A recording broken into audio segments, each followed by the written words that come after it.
Ladies and gentlemen, welcome to Chanel Jasmine, the best novel Chanel for romantic stories. Hai guys, selamat datang di channel Jasmine, channel terbaik untuk menyimak novel-novel romantis. Mohon dukung channel ini dengan subscribe, like dan share video-video yang ada di channel ini. Terima kasih.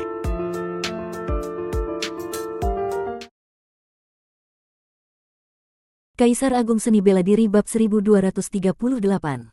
Di dalam wilayah reruntuhan para dewa, 20 sosok tingkat suprim dan 200 kultivator tingkat 9 roda tengah terlibat dalam pertempuran sengit memperebutkan 3 harta peninggalan Dao abadi. Sementara itu, di luar reruntuhan tersebut, tepatnya di wilayah luar rahasia Purbakala, selain benteng-benteng besar seperti kota besar Dahuang dan kota Wuyuan yang saling berhadapan dari kejauhan, sosok paling mencuri perhatian adalah 4 sosok agung para penguasa Dao sejati. Para penguasa Dao sejati yang berada di tingkat ini memiliki kekuatan luar biasa, meski mereka tak berada di dalam reruntuhan tersebut, mereka dapat melihat dengan jelas situasi yang terjadi di sekitar 3 harta Dao abadi itu. Wuji, apakah pemuda itu murid baru kamu? Pilihanmu memang tepat, ujar penguasa Dao sejati Wu Xin tiba-tiba, merujuk pada sosok muda yang tentu saja adalah Luo Xiu, sebab Wu Xin telah merasakan bahwa salah satu dari 3 harta tersebut, yakni akar suci air api, telah berhasil diraih oleh Luo Xiu. Seorang kultivator tingkat kaisar 9 roda yang menguasai kekuatan Dao abadi dengan minimal 3 atribut, murid seperti ini, kau, Wuji, apa bisa mendidiknya? Cibir penguasa Dao sejati naga bayangan dari Taiksu sambil menampilkan senyum menggoda kepada Wuji, paling tidak, sebagai guru, kau hanya menguasai 1 atribut, bukan? Apa kau, naga bayangan, ingin mencoba kekuatan Wuji? Balas Wuji dengan dingin, namun matanya menunjukkan waspada terhadap Wu Xin dan naga bayangan. Dia tahu bahwa keduanya telah mengincar Luo Xiu, dan jika keduanya berbuat jahat pada muridnya, itu akan menjadi masalah besar. Kalau berani, lawan saja Wu Xin, ujar naga bayangan, menunjukkan bahwa dia tidak peduli omongan Wuji, dan hanya bisa mengeluarkan kemampuan maksimal bila bersekutu dengan kakaknya, naga matahari. Sedangkan Wu Xin, yang telah menyatu dengan jalan Suanyang, memiliki kekuatan yang sebanding dengan Wuji meski belum berubah menjadi Dao abadi sejati. Oleh karena itu, Wuji sangat berhati-hati terhadap Wu Xin, karena jika kekuatan Suanyang itu juga berubah menjadi Dao abadi, dia bukan tandingan lagi. Memang, semakin kompleks atribut kekuatan jalan seseorang, makin sulit untuk berubah menjadi Dao abadi. Seperti penguasa Dao sejati tertinggi Tianwei yang mempelajari jalan kekacauan paling kompleks, hingga kini belum berhasil mengubah kekuatannya menjadi Dao abadi, andai dia memilih jalan yang lebih umum, mungkin sudah lama menjadi dewa. Karena alasan ini, melihat Luo Xiu menguasai 3 atribut Dao abadi, bahkan Wu Xin dan naga bayangan yang merupakan penguasa Dao sejati pun merasa sulit dipercaya. Menguasai 3 atribut berarti Luo Xiu setidaknya telah menguasai 3 Dao asal yang sangat dalam dan semuanya telah berubah menjadi Dao abadi. Apakah hal itu mungkin?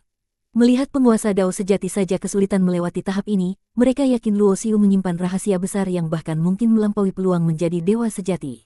Sementara itu, 3 penguasa Dao sejati dari pihak kota Dahuang sedang menahan 3 suprim dari pihak lawan, dan Luo Xiu berhasil meloloskan diri dari pengepungan lebih dari 20 kultivator tingkat kaisar 9 roda. Karena kekuatannya sudah sangat terkuras, dia memilih tidak membantu para penguasa Dao sejati tersebut melawan, melainkan berubah menjadi cahaya kilat, menggunakan teleportasi ruang dan kecepatan, lalu segera menghilang bersama akar suci air api yang dibawanya. Ruang di dalam reruntuhan dewa sangat luas, dan saat Luo Xiu menyadari gelombang kesadaran yang mengincarnya mulai tertinggal jauh, dia segera mencari tempat tersembunyi dan turun dari cahaya kilat itu. Dengan sekali gerakan tangan, dia mengirimkan berkas cahaya dari cincin penyimpanan, yang semuanya menjadi bendera formasi yang kemudian disusun rapi dalam ratusan buah membentuk formasi penyembunyi yang menyembunyikan keberadaannya secara sempurna, bahkan para suprim pun jika tidak memperhatikan dengan cermat tidak akan menyadari keberadaan formasi tersebut. Selain formasi penyembunyi, Luo Xiu juga memasang beberapa formasi pertahanan, lalu mengeluarkan pil dan meminumnya untuk memulihkan tenaga dan luka-lukanya. Di saat yang sama, dia terus mengeluarkan batu leluhur Taichu dalam jumlah besar, menumpuk seperti gunung. Dalam pertempuran di reruntuhan kali ini, Luo Xiu telah mengalahkan banyak kultivator tingkat 9 roda, dan setiap kultivator membawa cincin penyimpanan penuh batu leluhur Taichu, sehingga kekayaan terkumpul ini memberinya peluang besar untuk kemajuan. Namun, sumber daya yang melimpah saja tidak cukup untuk naik dari tingkat menengah ke tingkat akhir kultivator 9 roda, bahkan dengan batu leluhur Taichu dan pil dewa melimpah, Luo Xiu perlu bermeditasi selama puluhan tahun agar tenaga dan kemampuannya benar-benar matang untuk terobosan berikutnya. Proses peningkatan tenaga ini seperti makan satu suapan demi satu suapan, bukan sesuatu yang bisa sekaligus menjadi sangat besar dalam sekejap. Luo Xiu tidak berharap bisa langsung melewati tahap ini sekarang, ia masuk ke dalam meditasi hanya sebagai refleks alami, tidak ingin menyia-nyiakan kesempatan sekecil apapun untuk memperbaiki dan meningkatkan dirinya. Setelah kekuatan pil obat larut dalam tubuhnya, Luo Xiu yang mengalami kelelahan berat pada tingkat kekuatan pun berhasil memulihkan sebagian tenaganya. Ia kemudian dengan cepat mengeluarkan kotak giok berisi akar suci air api dari dalam cincin penyimpanan. Saat kotak itu dibuka, aura kuat kekuatan air api suci langsung menyebar, hanya dalam sekejap napas saja, energi itu menembus pori-pori tubuh Luo Xiu dan membuatnya merasakan tendensi peningkatan kekuatan yang samar namun jelas. Benar-benar benda luar biasa, ujar Luo Xiu dengan wajah cerah penuh kegembiraan. Jika dibandingkan dengan kultivator lain yang hanya bisa menyerap kekuatan air api suci ini untuk meningkatkan kekuatan mereka apabila mereka memang menguasai jalan air atau api, maka miliknya berbeda karena teknik dewa perubahan yang dikuasainya dapat mengubah dan mentransformasikan kekuatan apapun menjadi energi yang bisa ia serap dan olah. Dao abadi yang sangat murni ini jauh lebih efektif untuk memperkuat diri dibandingkan pil dewa tingkat 9 atau 10 yang biasa.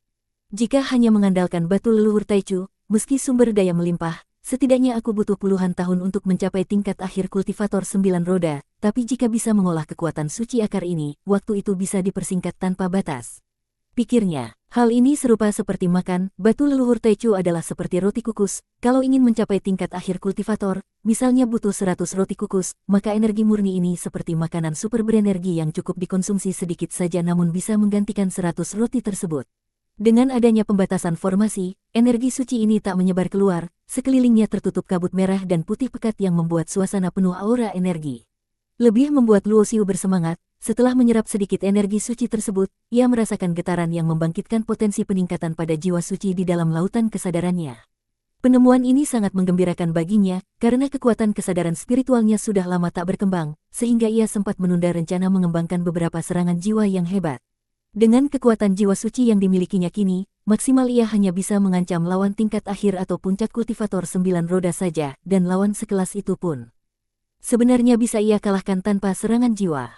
Namun jika melawan para Supreme, kekuatan jiwanya terasa kurang kuat, dan meski mengerahkan serangan jiwa, sulit untuk melukai kesadaran dan esensi roh lawan. Jika jiwa sucinya berhasil naik tingkat, Luo Xiu yakin kesadarannya bisa mencapai level Supreme, sehingga serangan jiwa yang dimiliki bisa mengancam musuh di tingkat Supreme.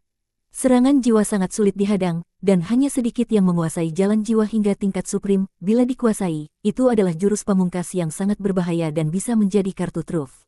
Dengan pikiran itu, Luo Xiu tak sabar menyerap energi suci air api murni, namun tidak digunakan untuk meningkatkan kekuatannya, melainkan seluruhnya ia fokuskan untuk memperkuat kesadarannya. Boom! Mungkin karena terlalu terburu-buru, Luo Xiu malah menyerap terlalu banyak energi suci air api yang tingkat energinya sangat tinggi untuknya yang baru tingkat kultivator dewa 9 roda, sehingga meski ia merasa hanya sedikit menyerap, tubuhnya malah sulit menahan beban itu. Puk, puk, puk, luka-luka yang baru saja sembuh kembali merekah di tubuhnya, terutama di lautan kesadaran yang terasa seperti akan terkoyak. Sial, aku terlalu berlebihan, pikir Luo Xiu dengan keringat dingin yang keluar dari dahinya berwarna merah darah. Ia tak menyangka menyerap energi suci itu sangat berbahaya, jika ia tak kuat menahan, bisa jadi dia akan jadi orang pertama di dunia yang mati karena energi suci sendiri. Hasil seperti ini sama sekali tak bisa diterimanya, apalagi jika diketahui orang lain, pasti para penguasa Dao sejati akan merasa geli dan tak tahu harus tertawa atau menangis, sebab energi suci murni yang bisa diserap dan diolah itu sangat langka dan berharga, bahkan lebih dari warisan energi para dewa. Dengan teknik dewa perubahan yang dikuasainya hingga sempurna, Luo Xiu mengeluarkan suara menggeram seperti binatang, menutup pori-pori tubuhnya dan berhenti menyerap energi suci lebih banyak, lalu menutup kotak giok agar akar suci tak menyebar lagi. Ia berusaha mengolah energi suci dalam tubuhnya sekuat tenaga, energi yang berlebih di lautan kesadarannya sebagian menguap, sebagian lagi diolah oleh tubuh. Ia tahu ada dua kemungkinan hasil, berhasil menembus batas kekuatan berkat dorongan energi itu, atau tubuhnya meledak dan mati. Boom! Ledakan pertama berasal dari lautan kesadarannya. Luo Xiu merasakan lautan tersebut seperti meledak, energi air api suci membentuk pusaran dahsyat yang merobek ruang kesadaran menjadi kehampaan. Ia pikir dirinya pasti mati, tapi sadar masih ada, meski ruang kesadaran hancur, jiwa sucinya tetap ada. Segera ia menyadari bahwa ruang kesadaran sebenarnya tak benar-benar hancur, tapi malah menjadi jauh lebih luas sehingga menciptakan ilusi ruang hancur.